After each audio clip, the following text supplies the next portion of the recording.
વચનામૃત ક્રમાંક 16 12 ભાવના, તેમાં દ્વિતીય ચિત્ર અશરણ ભાવના.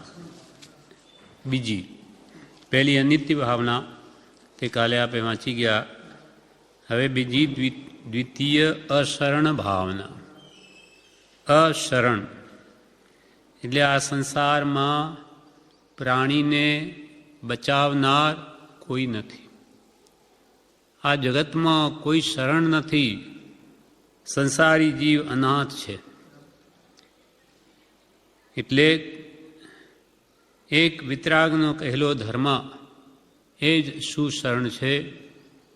સર્વજ્ઞનો ધર્મ સુશરણ જાણી આરાધ્ય પ્રભાવાણી. અનાથ એકાંત સનાત થાશે, એના વિના કોઈ ન બાંધશે. એ જ કૃપાલદેવ આ જ ગાથા જે આપણે દરેક પૂજાના અંતમાં બોલીએ છીએ એ જ એમણે જ લખી છે.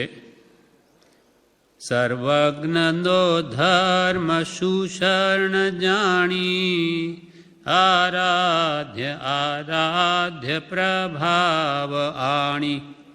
અનાથ એકાંત સનાથ થાશે, એના વિના કોઈ ન બાયસ્યાસે. સર્વજ્ઞ એટલે જેણે સર્વ જાણી લીધું, જેના જ્ઞાનથી સકલ વિશ્વમાં કોઈ પદાર્થ બહાર નથી, જે બધું જ જાણે છે જ્ઞાન બળે, કેવળ જ્ઞાન બળે. સર્વજ્ઞનો ધર્મ એવા સર્વજ્ઞ એટલે કેવળી પ્રરૂપિત ધર્મ.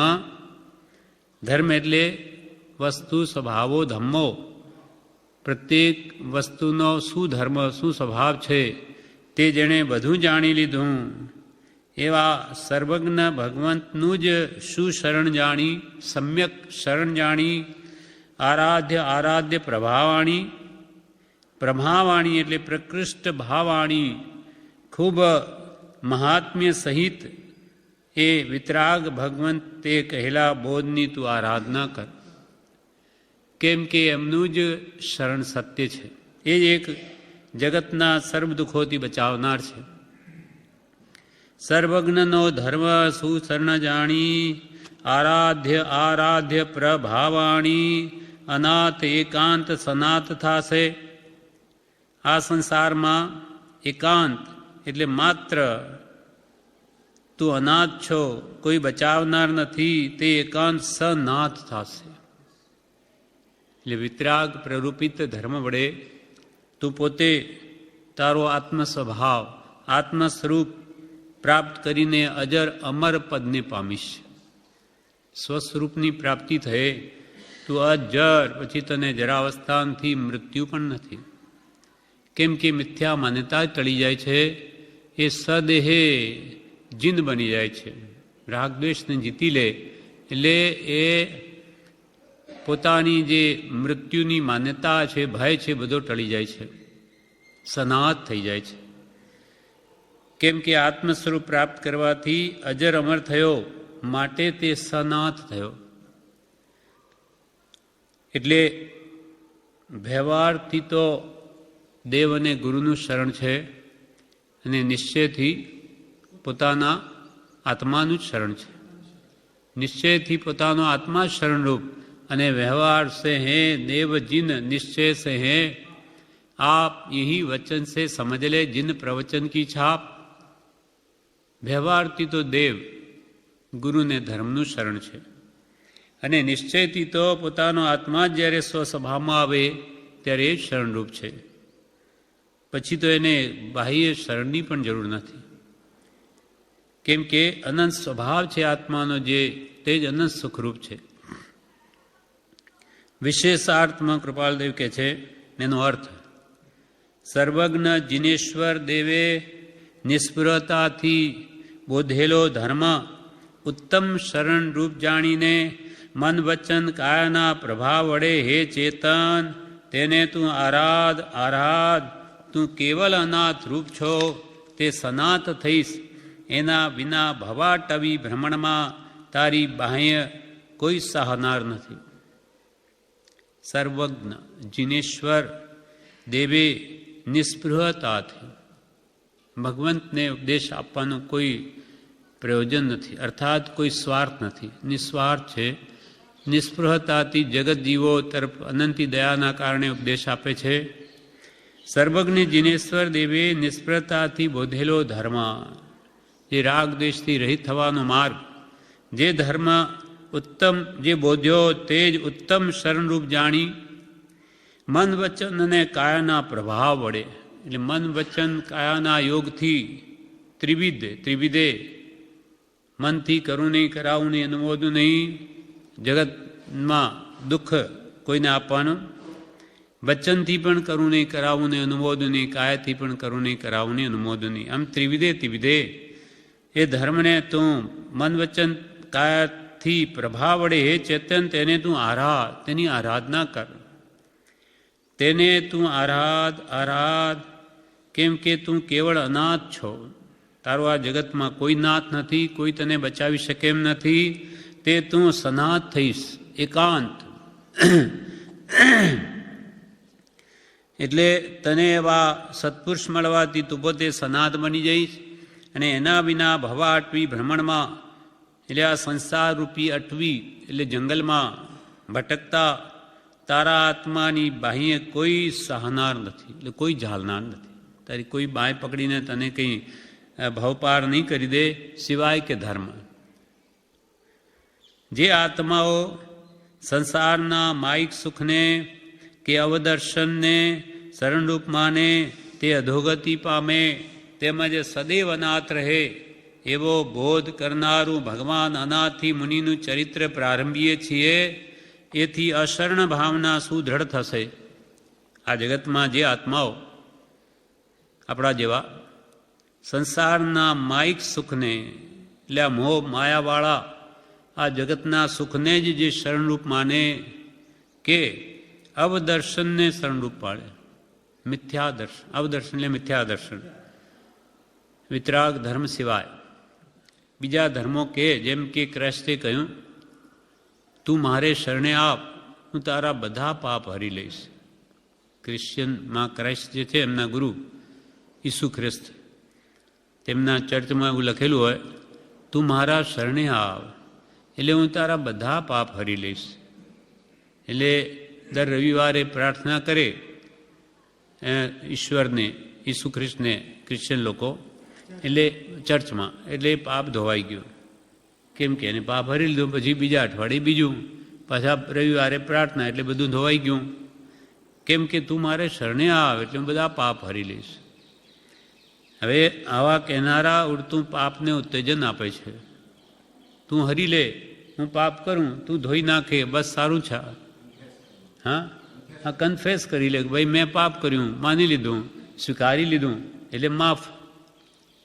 પણ માફી એક વાર હોય, બે વાર હોય કે વારંવાર માફી હોય તો પછી એ પાપ કરવાનું કદી મૂકે જ નહીં. એટલે જે આત્માઓ સંસારના માયિક સુખને કે અવદર્શનને એટલે મિથ્યા ધર્મને શરણરૂપ માને તે અધોગતિ પામે, તે દુર્ગતિએ જાય. પાપનું ફળ દુર્ગતિ છે. તે અધોગતિ પામે, તેમજ સદૈવ અનાથ રહે, એ હંમેશા શરણ રૂપ જ રહે, એને કોઈ શરણ આપનાર ન રહે. કેમ કે હંમેશા પાપ કરે કોણ માફ કરે. તેમજ સદૈવ અનાથ રહે એવો બોધ કરનારું ભગવાન અનાથી મુનિનું ચરિત્ર પ્રારંભીએ છીએ. એથી અશરણ ભાવના સુદૃઢ થશે, અશરણ ભાવનાની દ્રઢતા થશે. કેમ કે આપણને ભાવ દ્રઢ કરવા છે કે આ જગતમાં કોઈ શરણરૂપ નથી. દરેક મહાપુરુષોએ આ ભાવને દ્રઢ કરાવવા પ્રયત્ન કર્યો છે. એમાં પ્રજ્ઞાબોધમાં પણ બ્રહ્મચારીએ કહ્યું છે, પાર્શ્વનાથ ભગવાનના ચરિત્રમાં લખ્યું, દલબલ દેવી દેવતા માત પિતા પરિવાર કોઈ બચાવી ના શકે મરણ સમય વિચાર. દલ બલ ગમે એટલું સેનાનું દળ હોય, ગમે એટલું બળ હોય, દલ બલ દેવી દેવતા ગમે એટલા દેવી દેવતાને માનતો હોય, માતા પિતા પરિવાર, માતા પિતા ભાઈ બહેન વગેરે ઘણો મોટો પરિવાર હોય, પણ કોઈ બચાવી ના શકે. મરણ સમય વિચાર, મૃત્યુ સમયે ગમે એટલું કુટુંબ હોય બચાવી શકે? ટગમગ જોતા રહે પણ કોઈ એને બચાવી ન શકે. ગમે એટલું ધન હોય, ગમે એટલા વેદ હકીમ હોય, કે ગમે એટલી બીજી રિદ્ધિ હોય, પણ કોઈ રક્ષક નથી. ગમે એટલા મંત્રીઓ, સેનાદળ, રાજાઓ હોય, પણ બધાને મરવું પડે. જ્યાં તીર્થંકર ભગવંત જેવા પણ મૃત્યુથી વિજય એના પર નહીં મેળવી શક્યા, તો બીજાને ક્યાં વાત છે? અર્થાત મૃત્યુ આગળ તો બધા જ અસર છે. ભગવાન મહાવીર જ્યારે દેહ છૂટતી વખતે ભસ્મકાળ બેસવાનો હતો, એટલે ઇન્દ્રિએ કહ્યું, ભગવાન 2 ઘડી આયુષ્ય વધારો, નહીં તો જૈન ધર્મની ઘણી હાનિ થશે. ત્યારે ભગવાન કહે કે એક સમયમાં પણ કોઈ ફેરફાર કરવામાં શક્તિમાન નથી આયુષ્યને, એ જેમ હોય તેમ જ થાય. અર્થાત જ્યારે સર્વજ્ઞ કે સર્વશક્તિમાન પુરુષો પણ એવું કરવાને એ સમર્થ નથી, તો બીજાની ક્યાં વાત છે? સર્વજ્ઞનો ધર્મ સુશરણ જાણી, આરાધ્ય આરાધ્ય પ્રભાવ આણી. એક સદ્ધર્મનું શરણ જ એને સમ્યક શરણરૂપ જાણી, એને તું આરાધ. ધર્મ એટલે શું? દુર્ગતિમાં પડતા આત્માને ધરી રાખનાર તે ધર્મ. કૃપાલ કે જે દુર્ગતિમાં જવા ન દે, એને પકડી રાખે, ધરી રાખે, તેનું નામ ધર્મ. ધરી રાખે તે ધર્મ. બાકી તો આ જગતમાં તો બધું જ બધી અશરણતા છવાયેલી છે. વરી લખ્યું પ્રજ્ઞાબોધમાં, આ શરણ જગ માનવજી ના નૃપ રક્ષણ થાય. અસી પિંજર યોદ્ધાર ચેજી, અસી પિંજર યોદ્ધાર ચેજી. મરણ હરણ કરી જાય જીવજોને, ક્ષણ ક્ષણ નર ભવય અવસર જાય. આ અશરણ જગ માનવું જી ના નૃપ રક્ષણ થાય. આખા જગતને અશરણ માનવું. અહીંયા રાજા જેવાનું કોઈ રક્ષણ કરનાર નથી. ભલે ને મૃત્યુ સમયે એની બાજુ ચારે બાજુ નાગી તલવારના પહોરા લગાડી દે. બધી નગ્ન તલવાર લઈને બધા ઊભા હોય. અસી પિંજર, અસી એટલે તલવાર, એનું પિંજર બનાવીને એમાં પોતે અંદર બેસી જાય કે રહે. અસી પિંજર યોદ્ધાઓ રચે તોય મરણ હરણ કરી જાય, તેમાંથી તેને મરણ ઉપાડી જાય.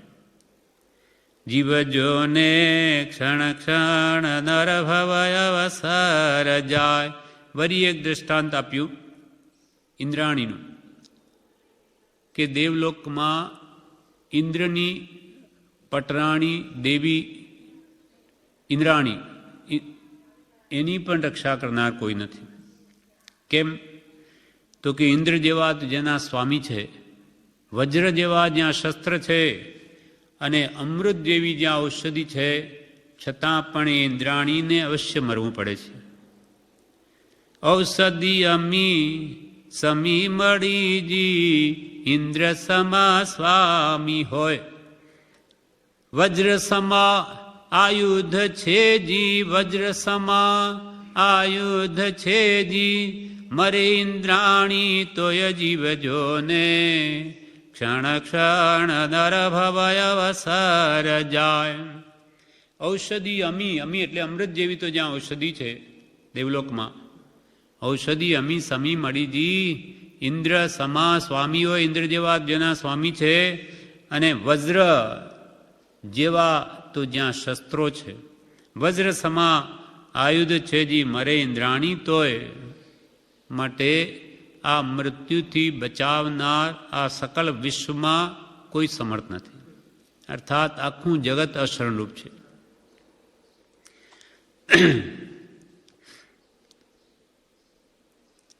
આમાં છ ઢાળામાં દૌલતરામજી લખે છે, દિગંબરમાં પ્રસિદ્ધ છે આ છ ઢાળા. એમાં કહે છે, સુરય સુર ખગા દીપ જેતે, મૃગ જ્યાં હરિકાળ દલે તે સુર અસુર ખગાદિક જે તે મૃગ જ્યાં હરિકાલ દલે તે મણિ મંત્ર તંત્ર બહુ હોઈ મરતે ન બચાવે કોઈ મણિ મંત્ર તંત્ર બહુ હોઈ મરતે ન બચાવે કોઈ સુર દેવતાઓ કે અસુર રાક્ષસો કે ખગાદિપ ખગાદિક પક્ષીઓ કે મૃગ હરણ ને જ્યારે સિંહ જેવો પકડે ત્યારે કોણ એને બચાવી શકે? જ્યાં મૃગ જ્યાં હરિકાળ દલ, હરિ એટલે સિંહ, જ્યાં સિંહ મૃગને પકડે ત્યારે કોણ બચાવે? કોની તાકાત છે? અથવા ગમે એટલા મણિ કે મંત્ર કે તંત્ર જીવ કરે તો પણ મરતે ન બચાવે કોઈ. સુરય સુર ખગાદિપ જે તે મૃગ જ્યાં હરિકાલ દલે તે મણિ મંત્ર તંત્ર બહુ હોઈ મરતે ન બચાવે કોઈ. અર્થાત મૃત્યુ આવે ત્યારે તો બધાને આ દેહ છોડવો જ પડે છે. ગમે એટલી ઔષધિ કરો કે ગમે એટલો પરિવાર કુટુંબ હો, ધન હો, કોઈ એની રક્ષા નહીં કરી શકે. એટલે કૃપાલ કે આ સર્વજ્ઞનો ધર્મ સ્વરૂપ છે, માટે એને આરાધો.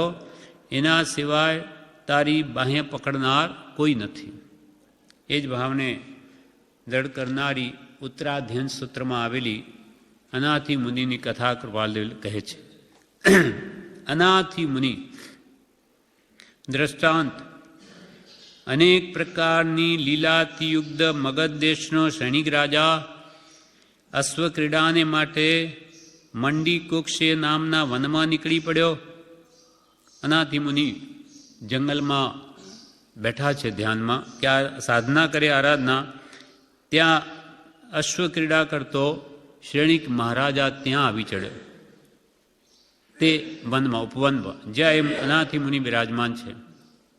અનેક પ્રકારની લીલાથી યુક્ત મગધ દેશનો શ્રેણિક રાજા અશ્વક્રીડાને માટે મંડી કુક્ષ એ નામનું જે વન છે ત્યાં નીકળી પડ્યો.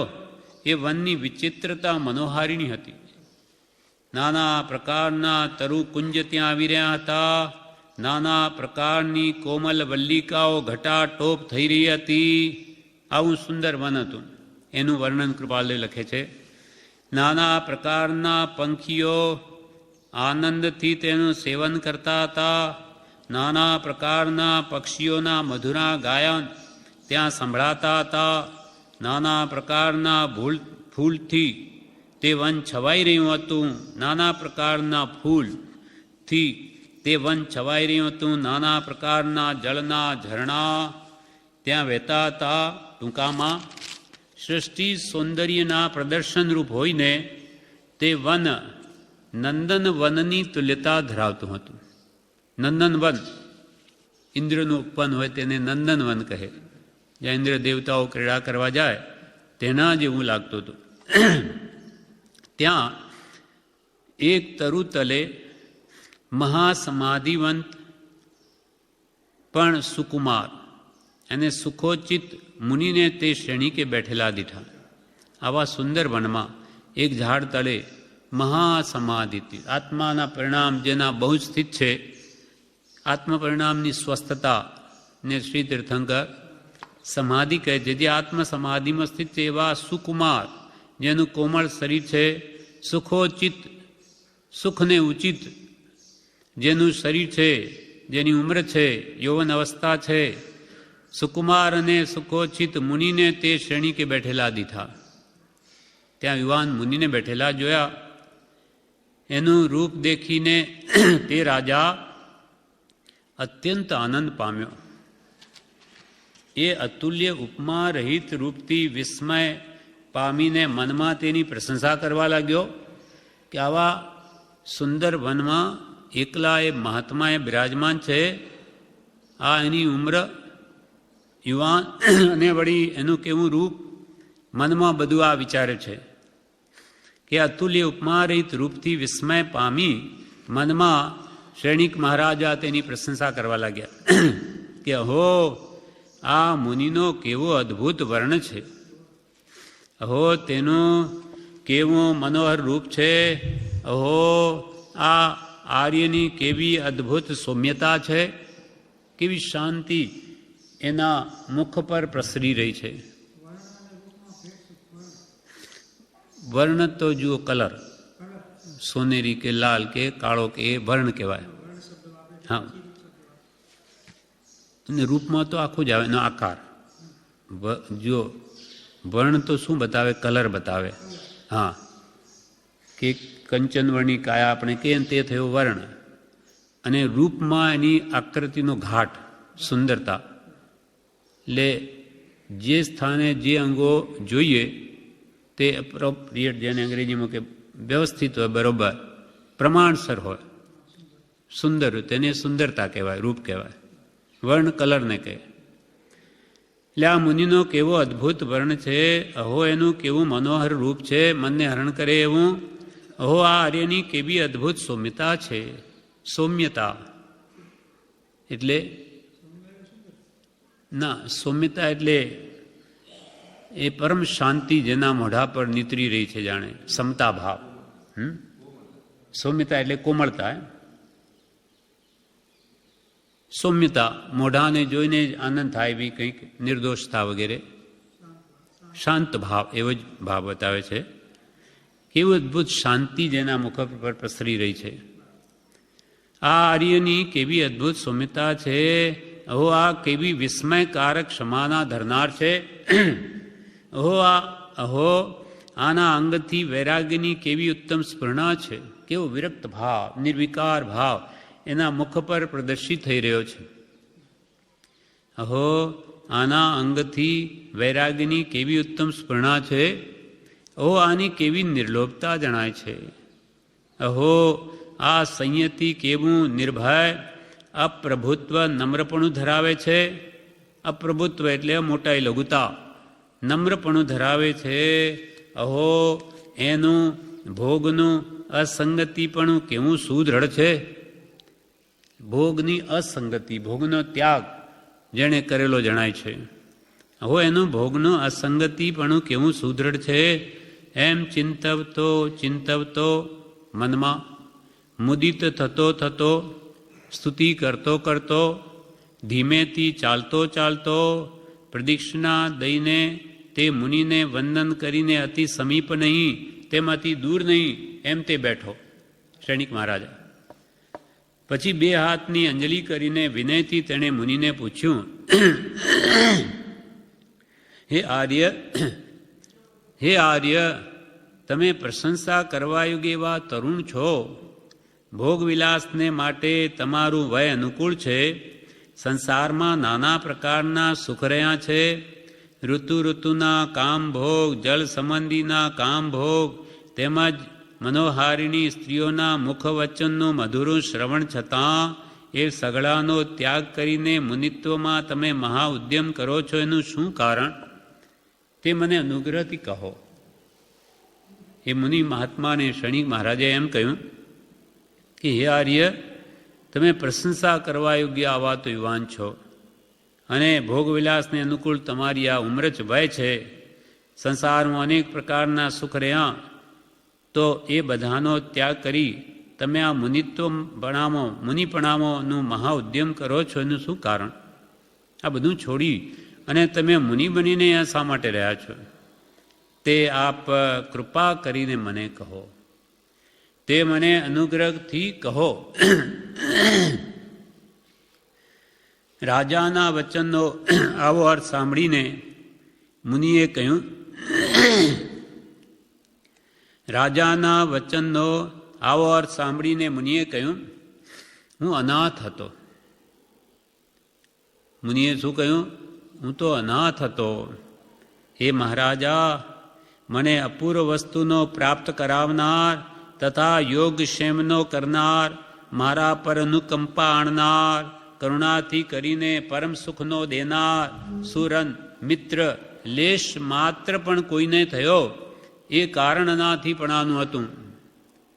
જ્યારે હું ગ્રસ્તાવાસમાં હતો ત્યારે હે મહારાજા, મને અપૂર્વ એવી આત્મ વસ્તુની ને પ્રાપ્ત કરાવનાર કોઈ ન મળ્યો, અને જે મારી રક્ષા કરી શકે મારા આત્માની, યોગક્ષેમનો કરનાર નહીં મળ્યો.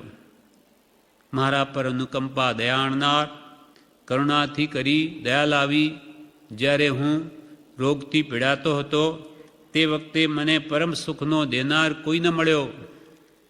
મારો અંતરથી એવો મિત્ર કે જે મને અંદરથી છે મારું સર્વ દુઃખ લઈ લે એવો પણ કોઈ નહીં થયો.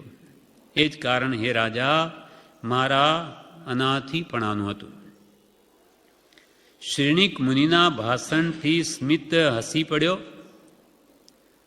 મુનિના વચનો સાંભળી શ્રેણિક મહારાજાને હાસ્ય આવી ગયું. સ્મિત કે શું બોલો છો આપ? આપ જેવાને કોઈ નાથ નહીં? તો લ્યો, તમારે કોઈ નાથ નથી તો હું થાઉં છું તમારો નાથ. તમારે શું જોઈએ કહો? શ્રેણિક મુનિના ભાષણથી સ્મિત હસી પડ્યો. અરે, તમારે મહારિદ્ધિવંતને નાથ કેમ ન હોય? લો, કોઈ નાથ નથી તો હું થાઉં છું. તમારે કોઈ નાથ નથી ને હું તમારો નાથ. બોલો હવે તમારે શું સુખ જોઈએ? ચાલો મારા રાજ્યમાં બધું સુખ તમને આપું. જો અરે તમારા જેવા મહારિદ્ધિવંતને નાથ કેમ ન હોય? લો, કોઈ નથી તો હું થાઉં છું. હે ભયત્રાણ, તમે ભોગ ભોગવો. હે અભયદાન આપનારા, અભયત્રાણ ભોગ ભોગવો. હે સંયતિ, હે મુનિ, મિત્ર જ્ઞાતિએ કરી દુર્લભ એવો તમારો મનુષ્યભાવ સફળ કરો, સુલભ કરો. કે આવો દુર્લભ માનવદેહ તમને મળ્યો, તમે ઉત્તમ જ્ઞાતિમાં ઉત્પન્ન થયા, હવે આ ભોગ ભોગવો ને આ મનુષ્યભાવ સફળ કરો. આવો ઉપદેશ આપ્યો. ત્યારે એનાથી મુનિએ કહ્યું, પરંતુ અરે શ્રેણિક, મગધ દેશના રાજા, તું પોતે અનાથ છો તો મારો નાથ શું થઈશ? પહેલાં તું શું કહ્યું? શ્રેણિક મગધ દેશના રાજા, તમે મગધ દેશના તો પતિ ખરા, એ પણ કહી દીધું, પણ તમે નાથ નથી, તમે પોતે જ અનાથ છો. તો મારા તમે નાથ ક્યાંથી થવાના? અનાથી મુનિએ કહ્યું, અરે શ્રેણિક મગધ દેશના રાજા, તું પોતે અનાથ છો તો મારો નાથ શું થઈશ? નિર્ધન તે ધનાઢ્ય ક્યાંથી બનાવે? અબુધ તે બુદ્ધિદાન ક્યાંથી આપે? અગ્ન તે વિદ્વતા ક્યાંથી દે? વંધ્યા તે સંતાન ક્યાંથી આપે? જ્યારે તું પોતે અનાથ છો ત્યારે મારો નાથ ક્યાંથી થઈશ?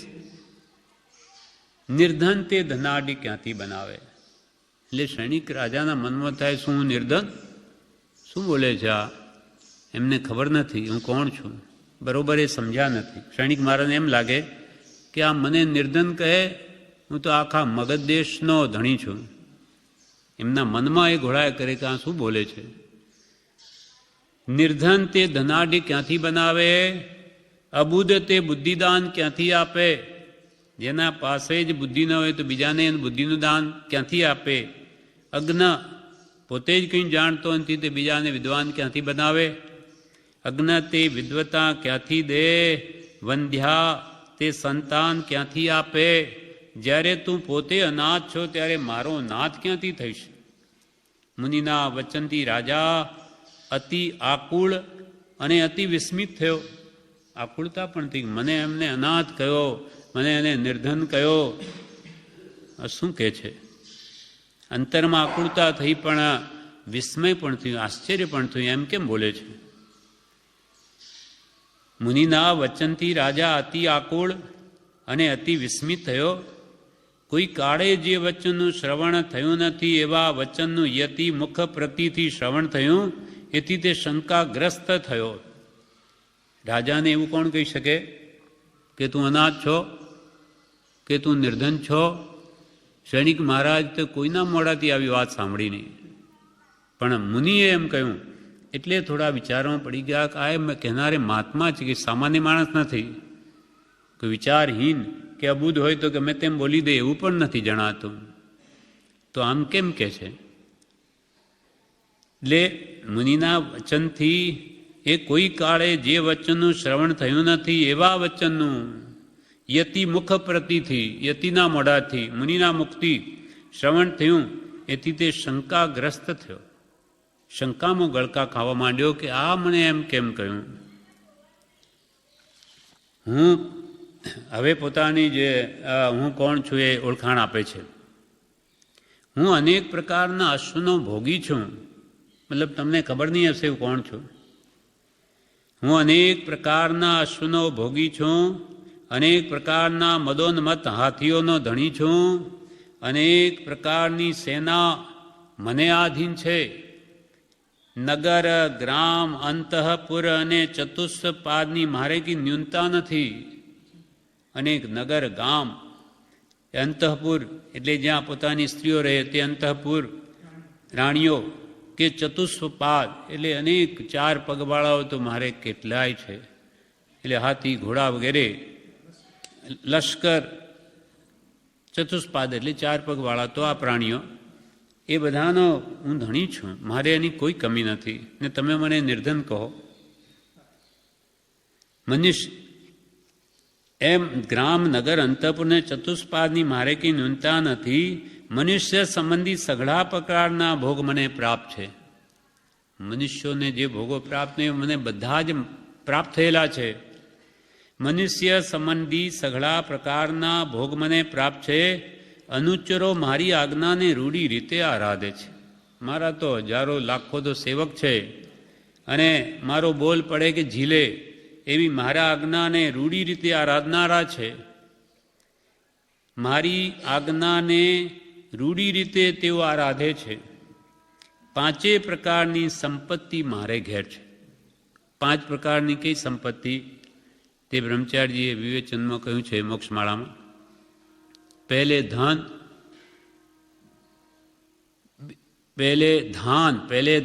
બીજે ધન, ત્રીજે સ્ત્રી, ચોથે તન, 5મે હોય પશુનો સંચ લખાય કાગળમાં એ પંચ. પહેલું તો ધાન, અન્ન, પેટ પૂરવા માટે. પહેલાં તો પેટ ભરવા માટે અન્ન જોઈએ. પછી ધન, પૈસો, એને લઈને મકાન કે રહેવાનું કે કપડાં વગેરે આવે. પછી ત્રીજે સ્ત્રી, ચોથે તન, શરીરની સ્વસ્થતા, અને 5મે હોય પશુનો સંચ. ઘરમાં પશુ હોય તો દૂધ, દહીં વગેરે ચોખ્ખું ખાવા મળે વગેરે. લખાય કાગળમાં શ્રી પંચ. તો મારે ઘેર તો આ બધું જ છે, એમાંથી એકેયની કમી નથી. એટલે એમને કહ્યું 5 પ્રકારની સંપત્તિ મારે ઘેર છે. સર્વ મનવાંછિત વસ્તુઓ મારી સમીપે રહે છે. હું જે માગું તે તરત મળી આવે. સર્વ મનવાંછિત વસ્તુઓ મારી સમીપે રહે છે. આવો હું જ્વાજલ્ય માન છતાં અનાથ કેમ હોઉં? બધી જ પ્રકારની સંપત્તિ મારે ઘેર હોવા છતાં હું અનાથ કેમ હોઉં? રખે હે ભગવાન, તમે મૃષા બોલતા હો. રખે ને હે ભગવાન, તમે બોલો છો એ મિથ્યા છે, સાચું નથી. રખે હે ભગવાન, તમે મૃષા બોલતા હો. મુનિએ કહ્યું, હે રાજા, મારા કહેલા અર્થની ઉપપત્તિને તું બરાબર સમજ્યો નથી.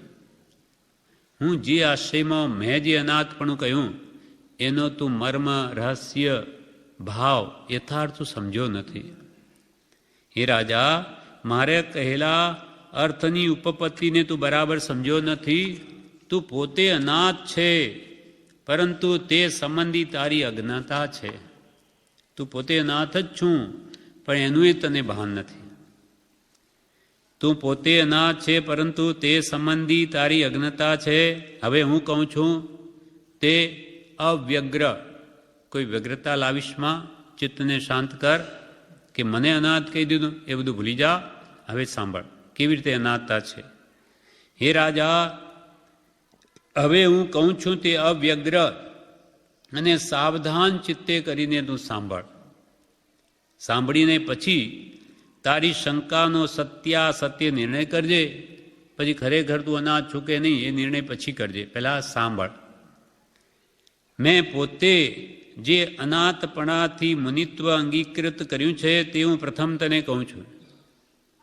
હું કેવી રીતે અનાથ હતો આ સંસારમાં, કે સનાથ થવા માટે મેં પોતે જ આ સંસારનો ત્યાગ કર્યો છે, એ પહેલાં મારી વીતેલી વાત સાંભળ.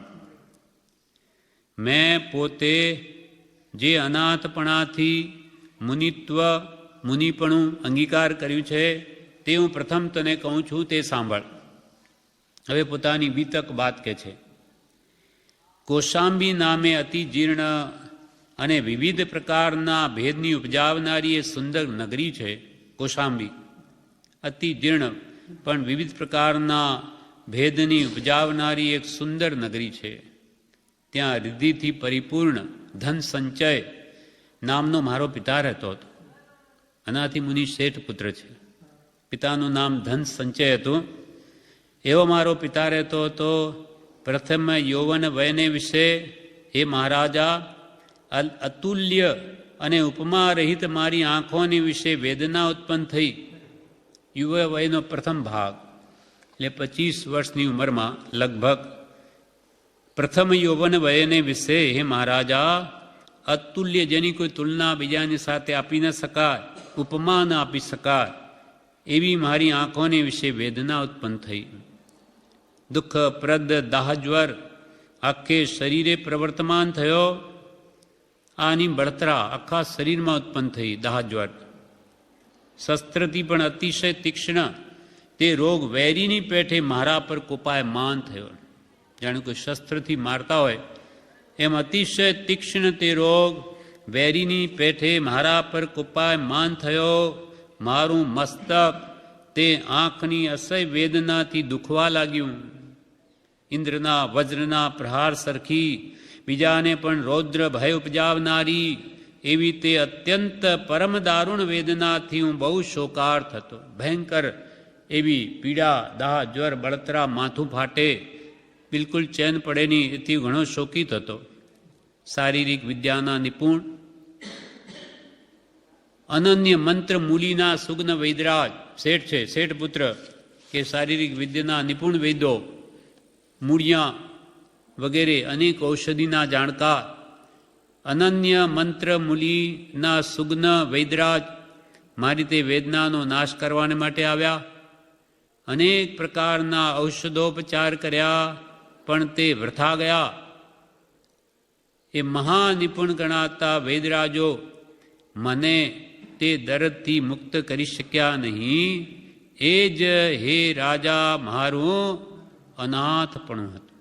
આટલા બધા વૈદો હકીમો બધાને મારા પિતાએ ઘણા ભેગા કરી લીધા, પણ એમાં તો એક પણ વૈદ મને બચાવી શક્યો નહીં. એ જ મારું અનાથપણું હતું. એટલે મારી કોઈ એ રક્ષા કરી નહીં.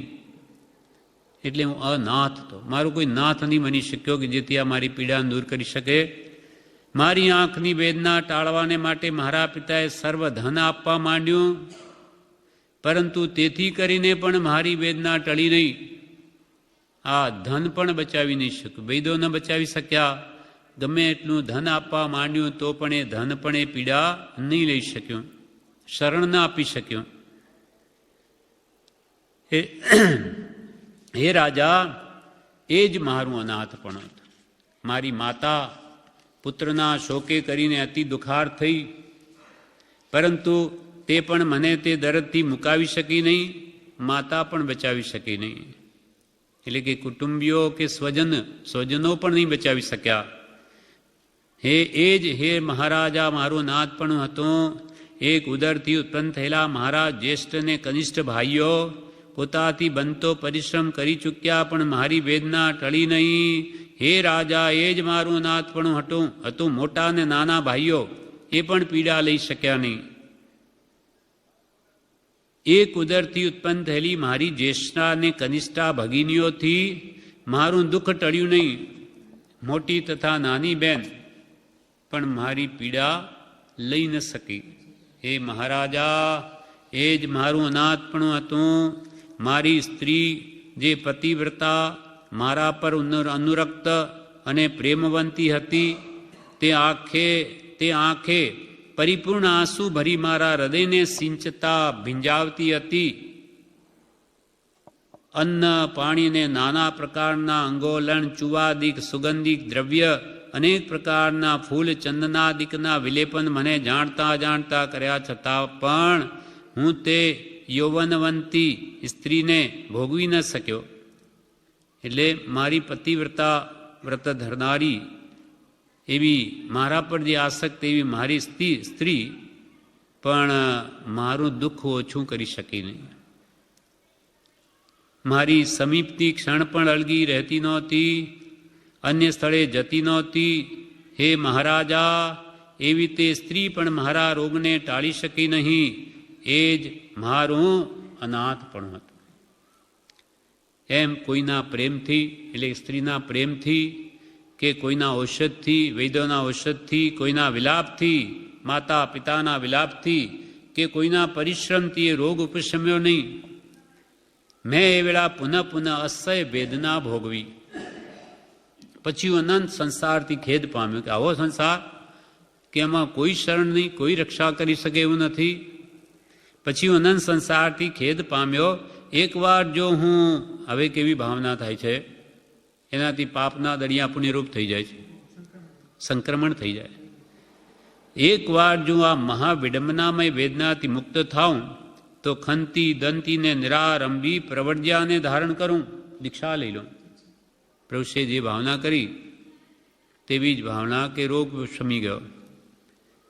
એટલે આ રોગ જો શમી જાય તો મહાક્ષમાવંત દંતી, ઇન્દ્રિયોને દમન કરનારી, નિરારંભી, ખંતી અને ક્ષમાવંત એવી પ્રવર્જ્યાને ધારણ દીક્ષા લઉં. એમ ચિંતવતો, આવા ઉત્કર્ષ ભાવ કરી એમ ચિંતવતો હું શયન કરી ગયો. જ્યારે રાત્રિ અતિક્રમી ગઈ ત્યારે હે મહારાજા, મારી તે વેદના ક્ષય થઈ ગઈ. ઉત્તમ પરિણામથી સંક્રમણ થઈ ગયું, પાપના દળિયા પુનઃરૂપ થઈ ગયા.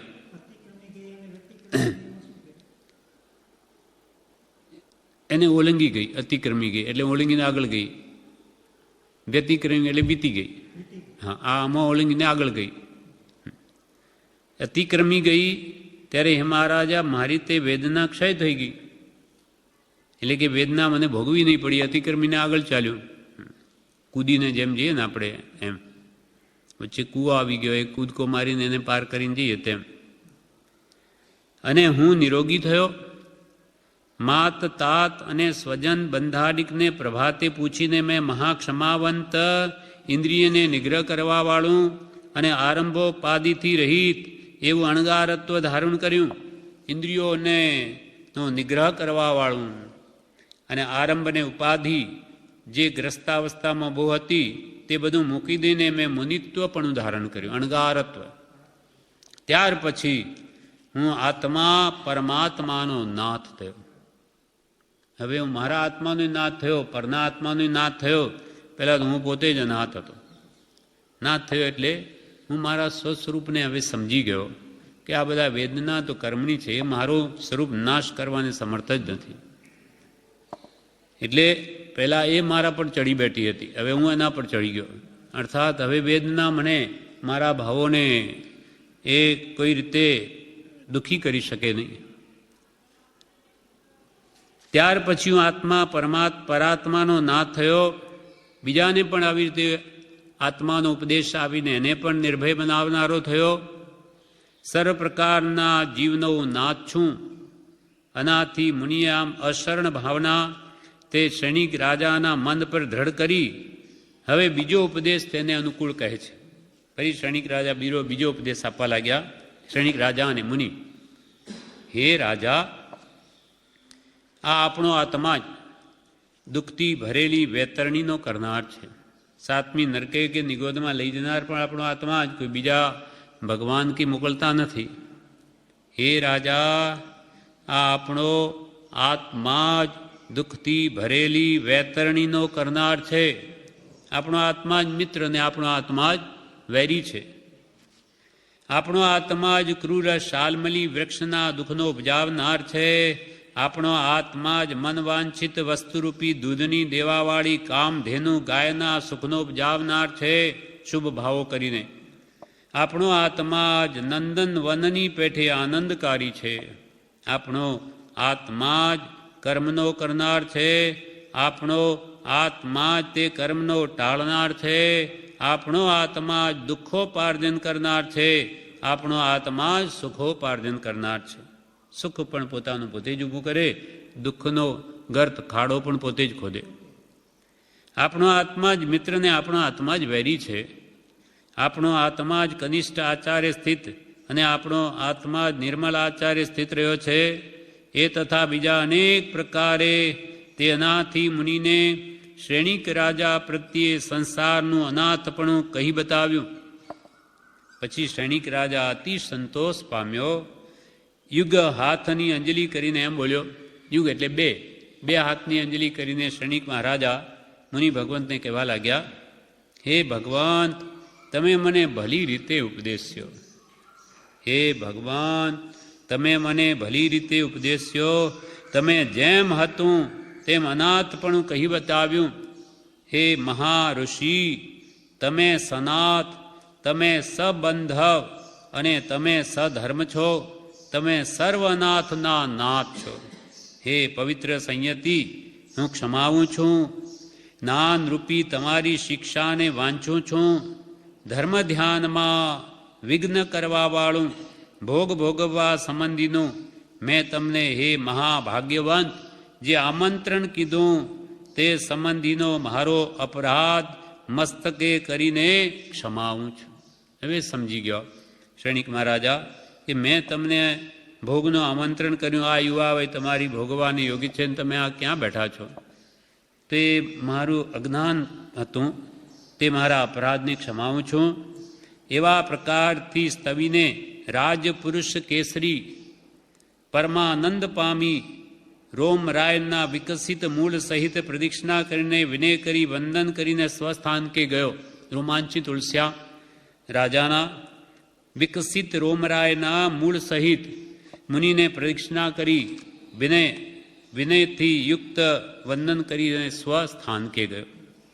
હવે આ કથા પરમ કૃપાળુદેવ આપણને કહીને એની પ્રમાણ શિક્ષા આપે છે કે એના પરથી આપણે તાત્પર્ય શું સમજવું, શું લેવું, એનાથી લાભ, આ કથાથી શું ફાયદો આપે?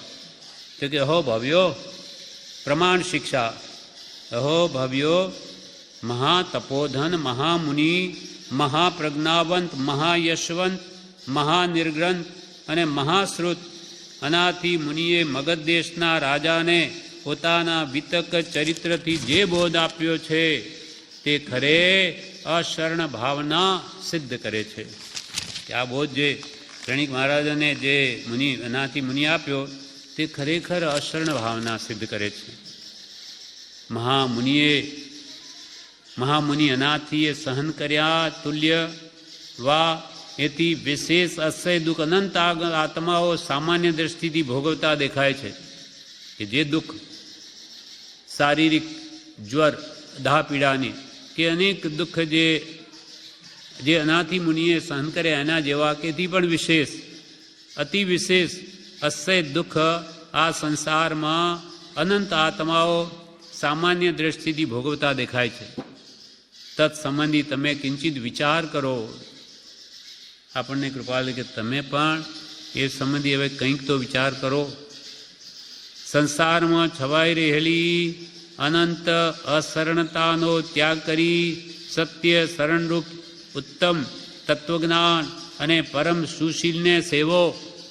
આપણને બોધ આપ્યો અનાથી મુનિની જેમ તમે પણ બધા અનાથ છો.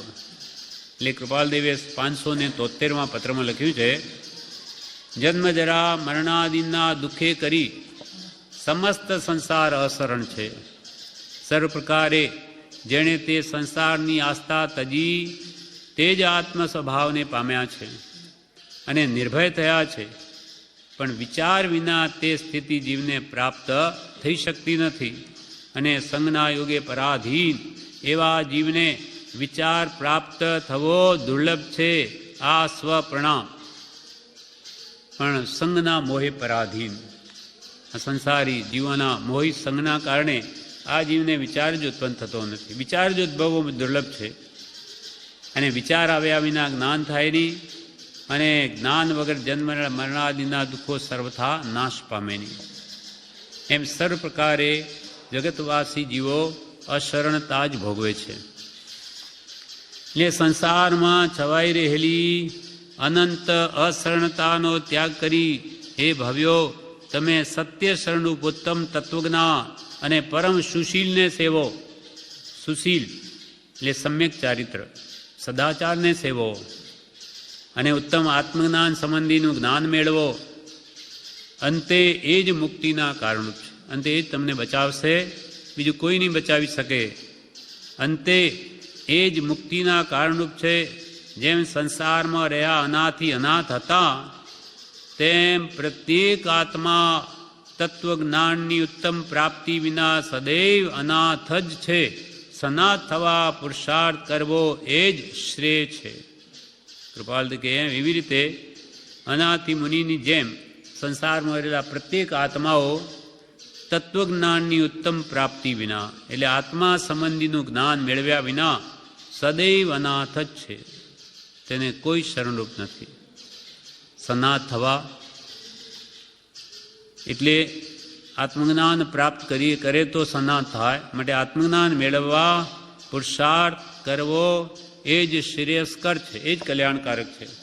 કેમ કે સર્વ દુઃખથી અને સર્વ ક્લેશથી મુક્ત થવાનો ઉપાય એક આત્મજ્ઞાન છે. ઇતિ શ્રી ભાવનાબોધ ગ્રંથના પ્રથમ દર્શનમાં દ્વિતીય ચિત્રે અશરણ ભાવના ઉપદેશાર્થે મહાનિર્ગ્રંથનું ચરિત્ર પરિપૂર્ણતા પામ્યું. આ બીજી ભાવના અશરણતા વિશે પરમ કૃપાલ દેવે દ્રષ્ટાંત આપી ને આ ભાવના પૂરી કરી છે. અને આપણને ઉપદેશ આપ્યો કે જગત બધું અશરણ છે, એમાં કોઈ શરણની આશા રાખશોમાં, અને શરણ જોઈતું હોય તો દેવગુરુને ધર્મનું શરણ લ્યો. એના કહેલા ઉપદેશને વાંચો, વિચારો, તો કાલે કરીને તમારામાં આત્મબળ આવી તમે જ બળવાન બની જશો. બાકી તો કોઈ તમારી રક્ષા કરનાર આ જગતમાં નથી. આ પ્રમાણે આ પૂર્તિ વિશેષ આપણે આવતીકાલે નવી ભાવના લઈશું.